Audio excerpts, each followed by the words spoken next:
Salut, c'est Bajiriou de Kabasei Studio. Aujourd'hui, on va parler un peu des scripts dans Blender.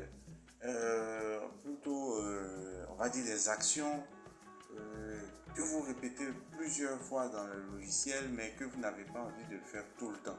Disons que, par exemple, parce que tous les logiciels 3D fonctionnent avec des scripts, hein, chacun a son langage. Maya, c'est Mel, il y a un peu de Python. Blender, je crois que c'est exclusivement Python. Je crois que Unreal Engine, c'est C++, ou je sais pas si c'est C Sharp, je sais plus. Je crois que c'est C++.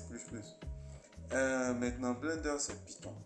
Maintenant, je vais vous montrer un petit truc. En fait, vous allez me dire, programmation, c'est pas forcément ce qu'on veut faire dans la 3D. Mais en fait, ça peut vous permettre d'aller un peu plus vite. Disons que là, dans ma scène, je veux peut-être pas de caméra, je veux mon cube, et puis je veux pouvoir ajouter un multi-résolution. Voilà, je le subdivise. Peut-être que ça, c'est ma routine quotidienne quand je viens travailler. Et puis une fois que j'ai fini de faire ça, je viens en mode sculpt, puis je commence à travailler sur mon modèle. Voilà, ça peut être ma routine avant de commencer à travailler, ce genre de choses là. Mais on va pas venir le faire à chaque fois qu'on ouvre Blender. Si c'est vraiment des tâches que vous avez l'habitude de faire, ou bien vous disposez à chaque fois des éléments dans une scène et tout, vous pouvez vous servir des scripts pour aller un peu plus vite.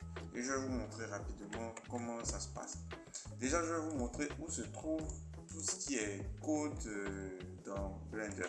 Vous allez venir ici, vous allez choisir l'option info et vous allez voir la liste de tout ce qui s'est passé pendant que j'étais en train d'utiliser l'application. Vous allez voir que j'ai sélectionné des objets, j'ai fait supprimer. Voilà, ensuite il y a une ligne là pour le modifier que j'ai créé. Voilà le multi-res. Puis ensuite j'ai augmenté la subdivision, puis j'ai commencé à travailler. Donc du coup, j'ai activé le... Bon là c'est dans le contexte aussi du truc. Donc on va pas aller trop loin, je vais juste aller simplement pour que vous puissiez voir. Voilà, donc je vais diviser la fenêtre en deux. Je vais venir maintenant dans l'option de script. Par exemple, ça se trouve voilà dans le texte editor. On va créer une nouvelle page. Maintenant, à partir de là, la première chose qu'on doit faire déjà, c'est d'importer la librairie on va dire de Blender. Je pense que c'est PPY, donc vous allez faire import PPY d'abord et vous revenez à la ligne. Bon là, il n'y a pas grand chose à savoir, hein. On va pas faire du Python là, mais c'est juste des éléments pour pouvoir travailler. Donc du coup, je peux venir, par exemple, je vais venir tout en bas. Je vais créer un cube. Vous avez vu, il y a le cube qui est apparu. Je peux copier cette ligne là, je la mets ici. Je copie, je viens de faire paste. Voilà, ça c'est mon cube. Je vais lui donner le modifier que j'ai l'habitude de mettre, par exemple le multi-résolution. C'est ce qui s'est passé. Je copie. Alors, je crois que normalement ça va le faire. Je vais subdiviser. Je vais voir si ça va marcher. On va copier. On va voir une, deux, trois fois. Et je vais enlever tout ça, enlever le cube et je vais lancer le script qui est juste là.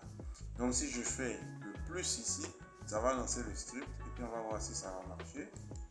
Et voilà, vous voyez qu'en un seul clic, il a créé mon cube, il a placé les 3 niveaux de subdivision puisque j'en ai mis 3 lignes du subdivide et maintenant je peux commencer à travailler sur mon cube.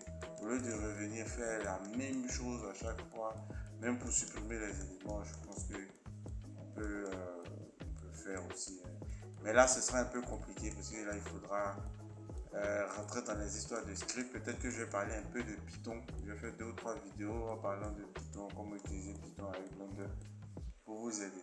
Donc voilà, ça c'était juste une intro pour vous dire que voilà, on peut faire certaines choses rapidement avec Blender en passant par les scripts. Donc c'est tout. Si vous avez d'autres méthodes beaucoup plus faciles, faites-nous